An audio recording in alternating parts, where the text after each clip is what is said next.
오늘 이 아침에 우리에게 주신 하나님의 생명의 말씀은 신약성경 80페이지 마가복음 14장 17절에서 21절까지 말씀입니다. 제가 하나님 말씀을 봉독해 드리겠습니다. 하나님 말씀을 경청하시기 바랍니다. 저물매 그 12를 데리시고 가서 다 앉아 먹을 때에 예수께서 이르시되 내가 진실로 너희에게 이르노니 너희 중에 한 사람 곧 나와 함께 먹는 자가 나를 팔리라 하신대 그들이 근심하며 하나씩 나는 아니지요 하고 말하기 시작하니 그들에게 이르시되 12 중에 하나 곧 나와 함께 그릇에 손을 넣는 자니라. 인자는 자기에 대하여 기록된 대로 가거니와 인자를 파는 그 사람에게는 화가 있으리로다. 그 사람은 차라리 나지 아니하였더라면 자기에게 좋을 뻔하였느니라 하시니라. 아멘. 오늘은 마가복음 14장 17절에서 21절까지 말씀을 중심으로 회복의 기회를 놓치지 마세요 라는 제목으로 하나님 말씀을 선포하도록 하겠습니다. 저와 여러분은 모두 완벽하지 않고 불완전한 사람입니다. 잘못도 할 수 있고 실수도 할 수 있는 나름대로 연약한 분들이라는 것입니다. 그런데 잘못된 일을 하려고 할 때에 혹시 내 마음속에 죄를 지으려고 할 때에 돌이키고 그 잘못을 깨닫고 회복되는 기회를 놓치지 말아야 한다라는 것입니다. 우리는 연약하기 때문에 누구나 죄를 지을 수 있습니다. 그리고 우리는 누구나 실수를 하고 넘어지게 되어 있습니다. 하지만 우리 마음속에 그런 악하고 죄악된 마음이 생기려고 할 때마다 하나님께서 우리에게 계속해서 말씀하시는 거죠. 너 반복해서 그런 잘못을 하면 안 된다. 너 그런 죄를 계속해서 하지 말아라. 너 마음속에 미움과 시기 그거 빨리 내려놓아라. 너 형제를 비방하는 거 빨리 멈춰라. 우리에게 말씀하시는데 우리가 알고 있습니다. 하나님께서 우리에게 말씀해 주시는지. 근데 스탑을 하는 사람이 있고 그 끝까지 자기 고집대로 하는 사람들이 있습니다. 여러분 멈추시기를 축복합니다. 이 회복의 기회가 지나가면 더 이상 회복이 되지 않는 상황으로 빠질 수 있다는 것입니다. 내가 하나님 앞에서 하나님 우리에게 말씀해 주실 때에 이제 그만해라. 네가 하는 일을 멈춰라. 라고 말함에도 불구하고 우리가 그것을 하지 않을 때에는 하나님께서 우리를 심판하시고 때로는 징계하실 수 있다라는 것이죠. 우리는 잘못이 있습니까? 없습니까? 허물이 있습니까? 없습니까? 있다는 거예요. 우리가 자녀들을 키우다 보면 가끔씩 자녀들이 부모님 눈에 보이는 거짓말을 할 때가 있습니다. 금방까지만 해도 컴퓨터 켜놓고 막 열심히 하다가 문을 열면 갑자기 툭툭툭 소리가 나면서 화면이 확 바뀐다.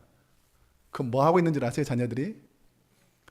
뭔가 열심히 게임을 하다가 갑자기 공부 모드로 들어가는데 이게 되게 어색하기 때문에 부모님이 알까요, 모를까요? 다 알죠. 그런데 그렇게 확 지적할 때도 있지만 잠깐 기다려줍니다. 저 같은 경우에는 우리 큰애는 거의 게임을 안 하는데 둘째는 아직은 정확한 근거는 못 잡았지만 뭔가 하는 것 같아요. 제가 하면 우둑우둑 소리가 나기 때문에. 근데 제가 상류야 뭐 하냐라고 하면 애가 평상시 같으면 수학 공부해요, 뭐 영어 공부해요 이렇게 말할 텐데 그날은 시선을 회피하고 가만히 있습니다. 그럼 뭐죠? 뭔가 찔리는 일을 하고 있었다라는 것이죠. 그런데 제가 너 잘못했지 이렇게 말하지 않습니다. 그냥 가만히 기다려줍니다.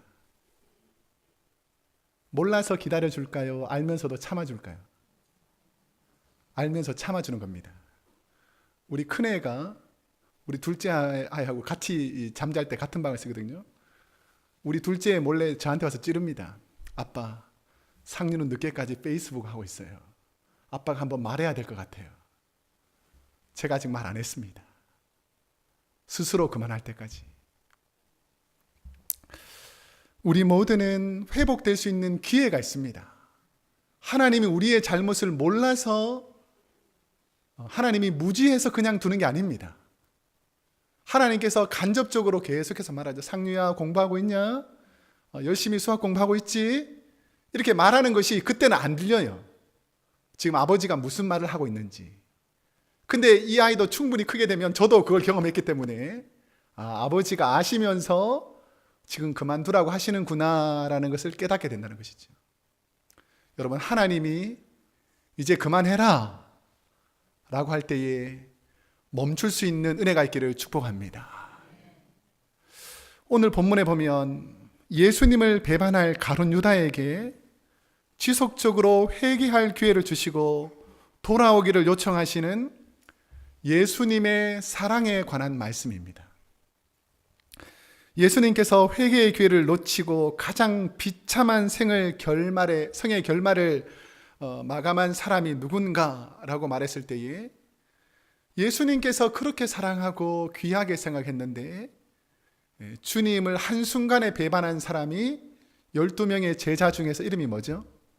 가롯 유다.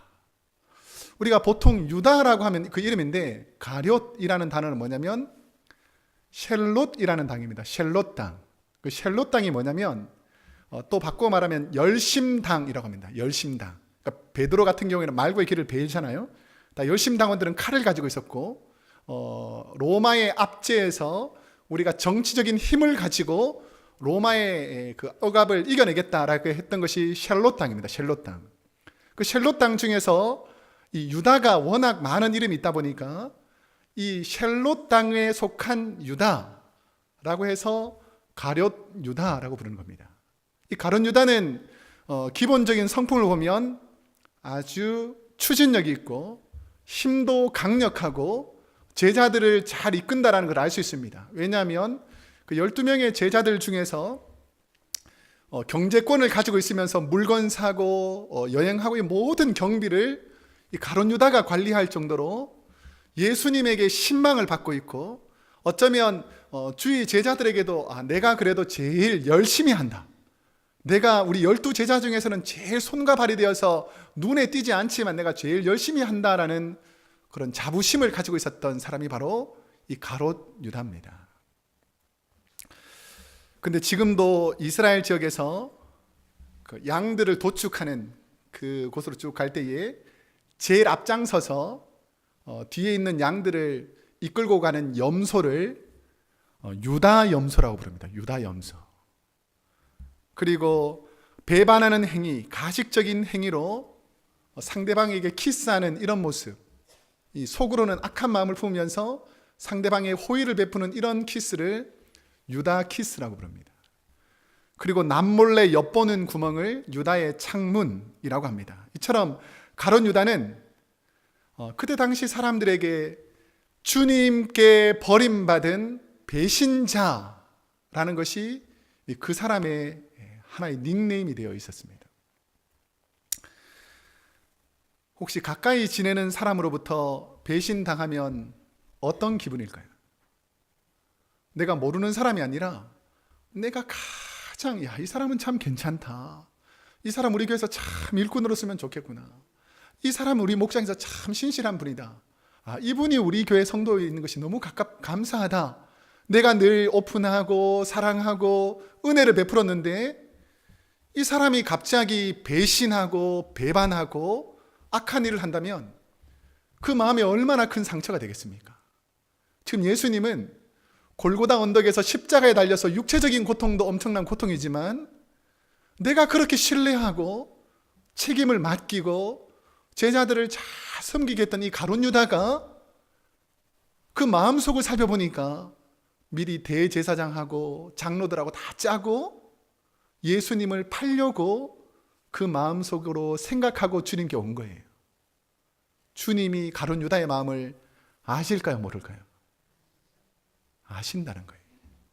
혹시나 여러분이 누군가 식사하고 있는데 맞은편에 있는 사람이 속으로 무슨 일을 하는지 벌써 다 알고 있는데 겉으로 의로운 척, 잘난 척, 위하는 척 하고 있으면 그 마음이 얼마나 고통스럽겠습니까?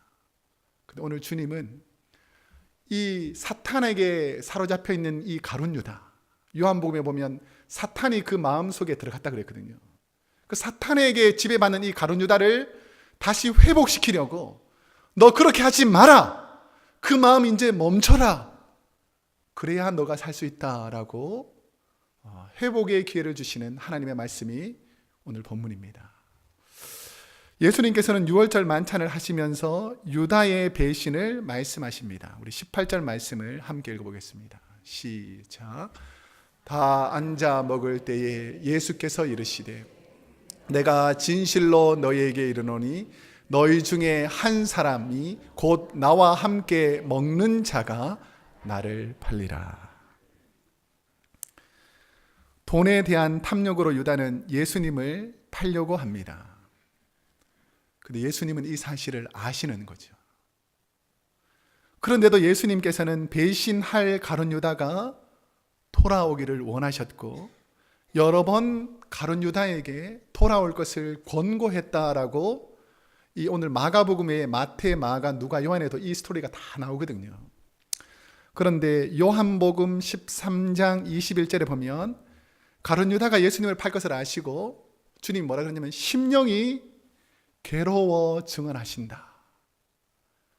지금 속으로는 예수님을 팔려고 하는 마음으로 가득 차 있는데 겉으로 지금 제자들과 아무 문제 없는 것처럼 모여있는 그 자체를 주님께서 이 가룟 유다를 보시면서 심령이 괴롭다는 거예요.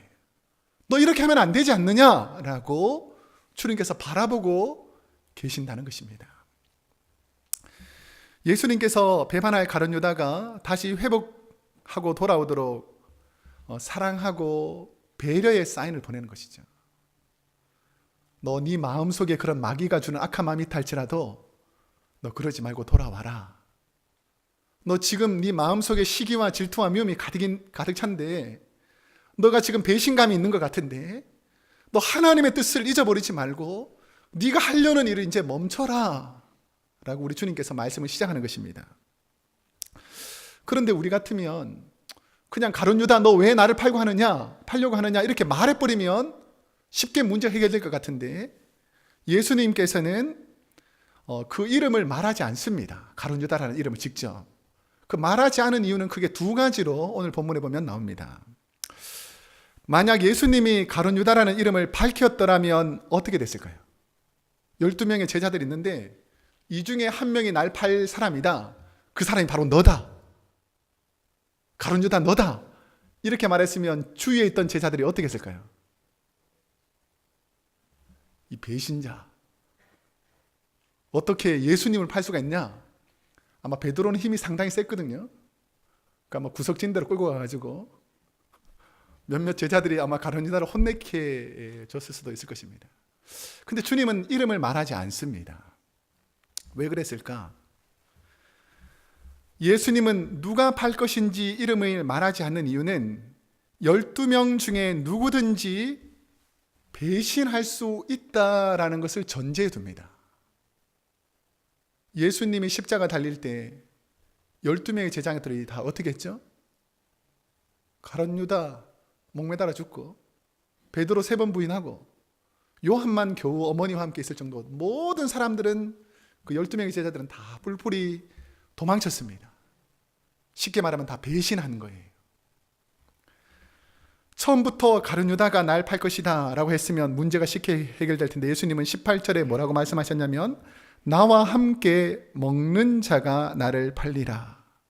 이 말은 12제자가 모두 주님을 팔 가능성이 있을 수도 있다라는 것을 말씀하고 있습니다.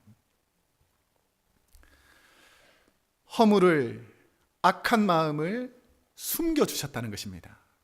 이 말은 뭐냐면 다시 회복될 기회를 주신다는 거예요. 혹시나 너희 가운데 벌써 예수님이 십자가에 돌아가실 것 때문에 도망칠 걸 준비하거나 가룟 유다처럼 예수님을 팔 것을 생각하거나 내 마음속에 악한 마음이 생기려고 했으면 내가 지금 말하는데 멈춰라 라고 말씀하고 있는 것입니다. 사탄의 유혹을 물리쳐라. 가룟 유다에게 회개를 기회를 주시며 보호하고 계신 것이 바로 예수님의 마음입니다. 그럼 예수님은 어떤 사람이 예수님을 팔 것이라고 말씀하셨는가? 조금 구체적으로 한 발자국 더 나갑니다. 처음에 말했을 때 가룟 유다가 멈췄으면 예수님이 스탑했을 텐데 여전히 마음속에 사탄이 주는 마음으로 예수님 팔려고 하는 마음을 돌이키지 않는 거예요. 자, 그러니까 구체적으로 20절 말씀 이 부분만 읽겠습니다. 성경에 나오는 부분 중에서 이 부분만. 시작. 나와 함께 그릇에 손을 넣는 자니라. 이게 유대 풍습하고 약간 관련이 있는데, 우리가 보통 레스토랑에서, 좀 큰 레스토랑에 가보면 여러 사람이 둘러 있으면 빵 같은 것이 이렇게 가운데 있고 원하는 사람들이 빵을 집어서 이렇게 자기 접시 앞에 놓지 않습니까? 그처럼 이스라엘 식탁 문화는 접시가 앞에 있고 빵이 가운데 있습니다. 그렇다 보니까 각자가 이렇게 빵을 이렇게 잡는 거예요. 그러니까 13명이나 있으니까, 주님하고 12제자 13명이나 있으니까 빵을 서로 잡는 게 보일까요? 안 보일까요? 누가 누구랑 같이 했는지는 정확하게는 잘 알지 못합니다. 여러 사람들이 같이 막 빵을 손에 넣었다 하니까. 그런데 두 사람은 분명히 알 수 있습니다. 누굴까요? 예수님하고 가룟 유다죠. 분명히 이 빵에 같이 손을 넣는 그 사람이 나를 팔 거라 그랬는데, 팔 마음이 없었던 제자들은 그냥 무심코 배가 고프니까 빵을 이렇게 집는데, 가룟 유다는 누구 눈치를 봤을까요? 예수님 눈치를 봤겠죠.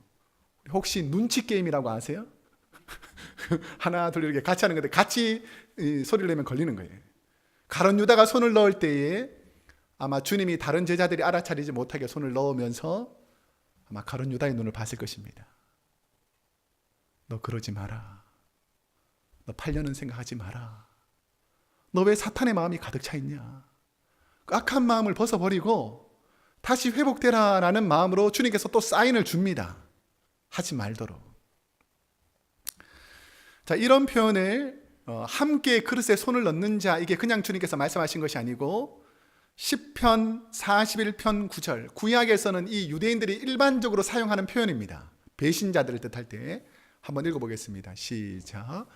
내가 신뢰하여 내 떡을 나눠 먹던 나의 가까운 친구도 나를 대적하여 그의 발꿈치를 들었나이다. 내가 신뢰하던 이 가룟 유다, 내가 떡을 나눠주던 나의 가까운 친구 이 가룟 유다, 나를 대적해서 그의 발꿈치를 들었다. 우리가 지금 이 발꿈치를 이렇게 든다는 표현이 뭐냐면, 한국 표현으로 말하면 등에 비수를 꽂다, 이런 표현을 쓰잖아요. 등에 비수를 꽂다, 이게 발꿈치를 든다 이런 뜻이에요. 그럼 한국말로 등에 비수를 꽂다, 이게 무슨 말이죠? 배신하다는 뜻이잖아요. 배신하다. 그러니까 그의 발꿈치를 들었다라는 말은 뭐냐면 배신자가 된다, 이런 뜻입니다. 어떤 친구가 배신자가 됐다 그랬죠? 나와 가까이 있던, 내가 떡을 나눠줄 정도로 친하게 지내던 이 사람이 배신자가 되어버렸다는 거예요. 우리 여러분이 교회 신앙생활 하다가 여러분을 힘들게 하고 고난 주는 분이 어떤 분일까요? 저 멀리 있는 한국에 있는 분이 여러분을 힘들게 할까요? 아니면 미국 동부에 있는 워싱턴 DC에 있는 교회 성도들이 여러분을 힘들게 할까요? 그렇지 않다는 것입니다. 나랑 너무 가까이 있고 함께 식탁에서 교제하고 떡을 떼던 참 아름다운 관계였는데 마귀들은 거기에 틈타해서 성도들의 마음을 흐트러 놓으려고 한다는 것이죠. 여러분, 마귀에게 유혹받지 않기를 축복합니다. 여러분이 신앙생활 하면서 교회가 사탄에 의해서 어려움을 당할 때가 종종 있습니다. 근데 교회가 힘들 때 보면 예수 처음 믿는 사람들이 교회를 힘들게 하는 경우는 극히 드뭅니다. 그런 경우도 있긴 있겠지만 극히 드물고, 대부분 주님을 대적하고 교회를 대적하는 분들을 더 깊이 들어가 보면 참 이 사람은 신뢰할 만한데 다 옳은 것, 의로운 것으로 문제를 일으켜 나간다는 거예요. 근데 결국은 주님의 마음을 아프게 하고 주님의 마음에 상처를 주고 결국 하나님의 영광을 가려버리더라는 것입니다. 가룟 유다가 잘했다라고 말하는 사람은 이 세상에 거의 없습니다. 모든 사람이 가룟 유다가 그 회개할 기회를 놓쳤다라고 말하는 것이죠. 예수님께서 가룟 유다의 이름을 말씀하지 않은 또 다른 이유는 무엇이냐면 11 제자들에게도 똑같이 너도 배신할 수 있다라는 그 경계심을 일깨워주기 위해서입니다. 18절에 보면 너희 중에 하나가 나를 팔리라는 말씀을 들은 제자들의 반응이 어떻게 되는가? 우리 19절 말씀을 함께 읽어보겠습니다. 시작. 그들이 근심하여 하나씩 하나씩 나는 아니지요 하고 말하기 시작하니. 다 잘못이 있는 거예요. 다 허물이 있는 거예요. 나는 그 정도 나쁘지 않죠. 이거 정도 차이지. 우리 마음속에 늘 주님을 원망하고 불편해할 때가 얼마나 많이 있습니까? 근데 예수님께서 이 12 중에서 날 팔 것이다. 주님은 사랑으로 보호하고 덮으려고 그러는데 제자들은 드러내자는 거예요. 누가 잘못했는지 잘잘못을 따져보자는 것입니다. 그러면서 한 사람씩 멋쩍은 표정으로 주님께 와서 혹시 주님, 저는 말할까 말까 이렇게 생각하다가 주님의 눈이 약간 좀 이렇게 반짝반짝해지면 아니지요 라고 이렇게 물어보는 거예요. 여기서 혹시나 나는 아니지요, 이게 바로 헬라어로 메타에고라는 뜻입니다. 메타에고. 나는 아니지요 라는 뜻입니다. 그러니까 확신이 없는 거예요. 그렇지만 주님이 아니라고 그래 주기를 그냥 은근히 기대하는 마음입니다. 예수님은 오늘 저와 여러분에게 신앙이 이러한 자신들을 돌아보라. 나는 혹시 예수님을 배반하는 자리에 있지 않습니까? 나는 혹시 다른 사람에게 그리스도의 모습을 드러내지 못하는 사람은 아닙니까? 자기를 돌아보면서 신앙생활 하라는 것입니다. 하나님, 내가 주님 앞에서 이렇게 신앙생활 해야 되지요? 늘 물어보면서 자신을 돌아보면서 신앙생활 하라는 것입니다. 우리 한번 고린도후서 7장 10절 말씀, 하나님이 어떻게 우리에게 말씀해 주시는가 읽어보겠습니다. 시작.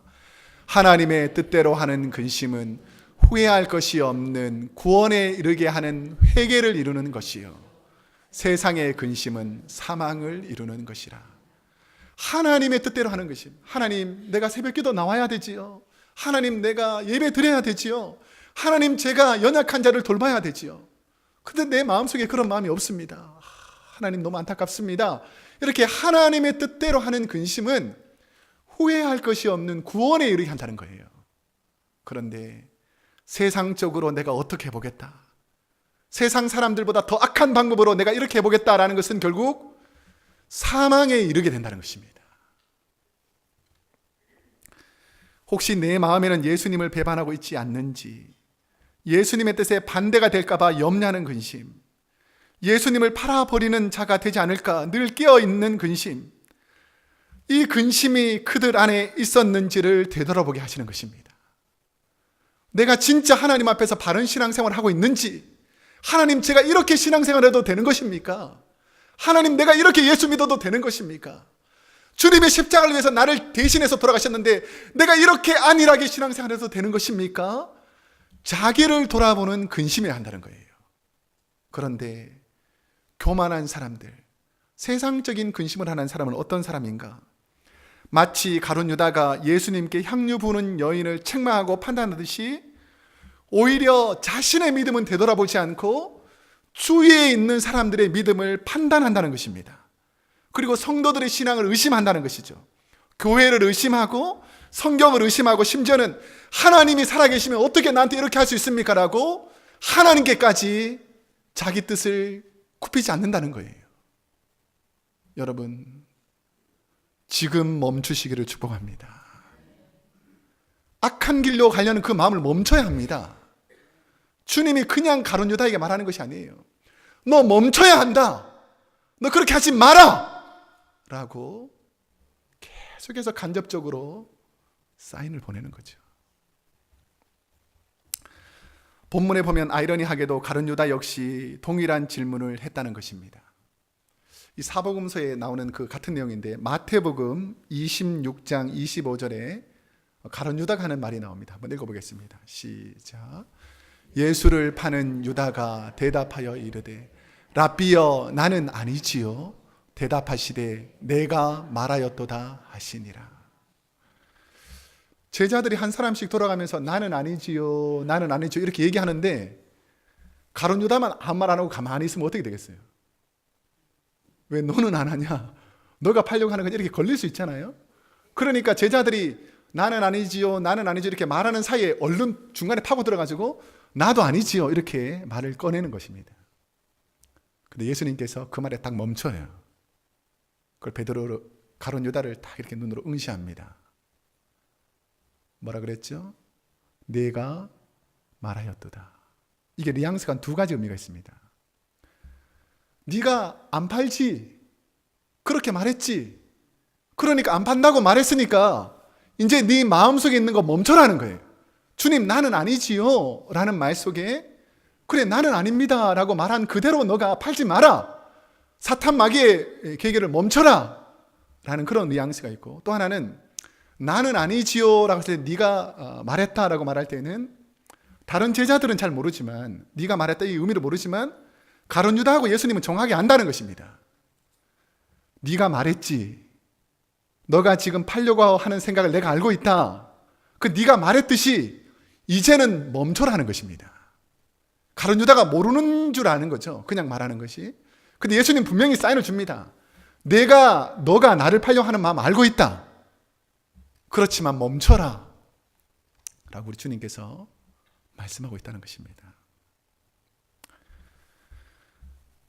오늘 성경을 읽는 저와 여러분에게 그냥 속 시원하게 그래 가룟 유다 너가 날 팔려고 그랬지 않느냐 이 배은망덕한 놈아 라고 예수님께서 말해버리면 그냥 쉽게 끝날 것 같은데, 어쩌면 그 자리에 저와 여러분이 서 있을 수도 있다는 것입니다.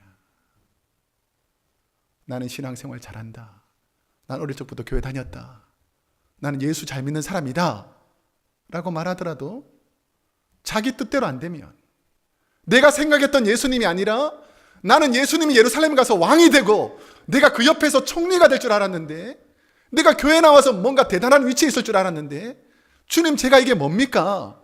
이 교회가 잘못된 거 아닙니까? 라고 말하는 것과 같다는 거예요.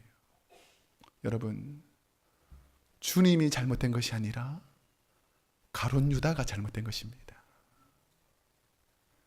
우리는 이걸 주객이 전도될 때가 있어요. 우리 주님은 계속해서 연약한 자가 주님께로 돌아오기를 원하는데, 우리는 누가 잘못했는지에 대해서 관심이 더 많다라는 것입니다. 주님은 가룟 유다에게 내가 말한 것처럼 나는 아니라고 내가 말한 것처럼 그렇게 팔려고 하는 마음을 그만둬라 라고 말했습니다. 그런데 가룟 유다는 멈추지 않습니다. 이제 그만하세요, 이제 그만 말씀하세요, 이제 멈추세요 라는 주님의 말씀을 무시합니다. 자, 그랬을 때에 예수님께서 그 마음을 아시고 가룟 유다에게 21절에서 이렇게 말씀합니다. 한번 읽어보겠습니다. 시작. 인자는 자기에 대하여 기록된 대로 가거니와 인자를 파는 그 사람에게는 화가 있으리로다. 그 사람은 차라리 나지 아니하였더라면 자기에게 좋을 뻔하였느니라 하시니라. 가룟 유다가 아무리 팔려고 해도 인자 예수님은 자기에게 대해서 기록된 대로 구원의 역사 십자가의 사역 그대로 간다는 것입니다. 네가 나를 배신하든지 배신하지 않든지 간에 하나님의 뜻대로 나는 십자가를 질 것이다. 하지만 회개의 기회를 그렇게 많이 주고 회개하라 천국이 가까웠다 예수 믿으라고 그렇게 많이 외쳤는데도 불구하고 네 고집대로 네 뜻대로 산 너는 차라리 이 땅에 나지 않았으면 더 좋을 뻔했다 라고 우리 주님이 말씀하고 있다는 것입니다. 오늘날 많은 믿지 않는 영혼들이 차라리 나지 않았으면 지옥불에 떨어지지 않는데, 차라리 예수님을 몰라서 지옥불에 떨어지지 않으려면 이 땅에 차라리 나지 않았으면 좋았을 뻔했는데 라는 것이죠. 슬피 울며 지옥불에서 이를 갈 때는 너무 늦다는 것입니다. 여러분 주에 믿지 않는 영혼들, 나의 교만한 마음들, 내가 하나님 뜻대로 하지 않고 내 뜻대로 하려고 하는 마음, 여기서 멈추지 않으면 하나님의 심판대에 우리가 피할 길이 없다라는 것입니다. 제가 말씀을 결론 지으면서 우리가 어떻게 살아야 될지에 대해서 저에게 참 큰 도전을 주신 그 선교사님 얘기로 마무리하겠습니다. 진리가 결론되게 하라. 그리고 십자가의 완전한 복음, 다시 복음으로라는 책을 쓰신 분이 김용의 선교사님이십니다. 이분이 우리가 잘 아시는 선교사님인데, 이분은 가난한 술집의 아들로 태어났습니다. 옛날에 술집에 있는 아들로 태어났으니까 얼마나 세상적이었겠습니까? 죄악에서 온갖 악한 일을 하며 살다가 십자가 예수님의 사랑을 경험합니다. 그리고 복음의 능력을 깨닫고 구원받아서 자녀가 5이었는데 본인도 선교사고, 아내하고 본인도 선교사고, 5 자녀가 모두 선교사로 헌신합니다. 그랬을 때에 그분의 간증에 보면 마다들에게 있었던 일들을 간증합니다. 어떤 이야기였냐면, 마다들이 선교 지역에 갔는데 아프리카에 아주 오지로 가는 거예요. 거기 가보니까 에이즈보다 더 치사율이 높은 말라리아에 걸려가지고 죽었다가 살았다가 죽었다가 살았다를 몇십 번 한 겁니다. 그러니까 이 완전히 몸이 처음에 집에 있을 때는 좀 이렇게 멀쩡하게 잘생겼던 아이가 완전히 아프리카 오지에 가서 뼈만 남아있는, 거의 죽어가는 이런 아이로 바뀌어 있는 거예요.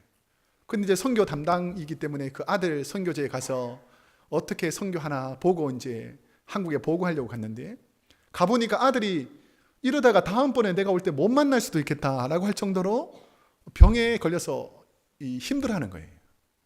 그렇다 보니까 이제 내일 한국으로 되돌아오는 비행기가 있는데 밤새 기도하면서 이게 잠이 안 오는 겁니다. 우리 아들이 이제 마지막으로 보는 날이겠구나, 이런 마음이 직감적으로 들더라는 거예요. 이제 죽을 수도 있겠구나. 그래서 계속해서 기도하는데 하나님께서 이렇게 말씀하시더라는 것입니다. 김용희 선교사님 하나님께 이렇게 됐습니다. 하나님, 차라리 나를 이 아프리카에 두고 아들은 장래가 촉망되니 다른 좀 좋은 선교 지역으로 보내면 어떻겠습니까? 라고 기도하고 있는데 하나님께서 기도 중에 이런 메시지를 주시더라는 것입니다. 나는 너를 살리려고 내 하나밖에 없는 아들 예수를 십자가에 못 박아 갈기갈기 찢어 죽이면서 너를 구원하였는데 내 아들은 내가 지킬 것이니 염려하지 말아라 라고 주님이 말씀해 주시더라는 거예요. 내 아들은 내가 지켜준다. 이게 바로 주님의 마음이라는 것입니다. 그래서 아들을 향한 사랑의 고백의 편지를 써서 아들에게 주고 왔는데 걱정되는 마음이 하나님께서 딱 확신을 주니까 멈춰버리더라는 거죠. 그러면서 편지를 씁니다. 사랑하는 아들아, 너는 아프리카 땅끝에서 십자가 사랑을 전하다 언젠가 죽게 될 것이고, 나는 너와 정반대편에서 십자가의 사랑을 전하다가 죽을 수도 있다. 하지만 천국 한가운데에서 다시 만나자 라는 편지를 쓰고 되돌아왔다라는 간증을 들었습니다.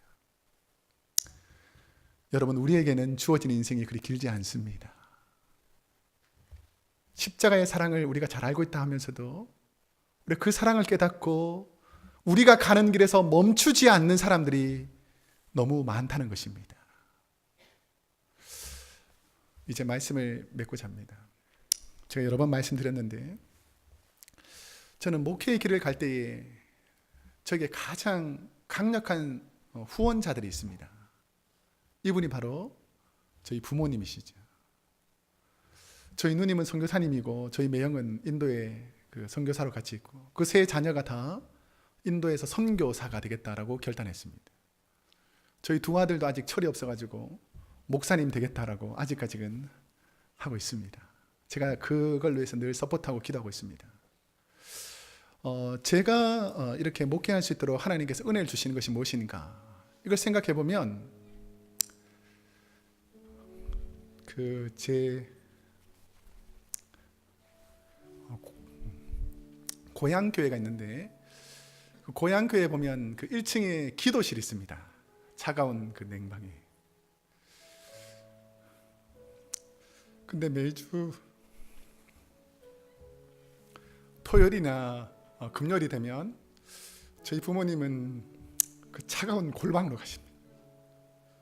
그리고 사랑하는 아들이, 사랑하는 자녀들이 세상 길로 가지 않도록 계속해서 기도해 주시는 거죠.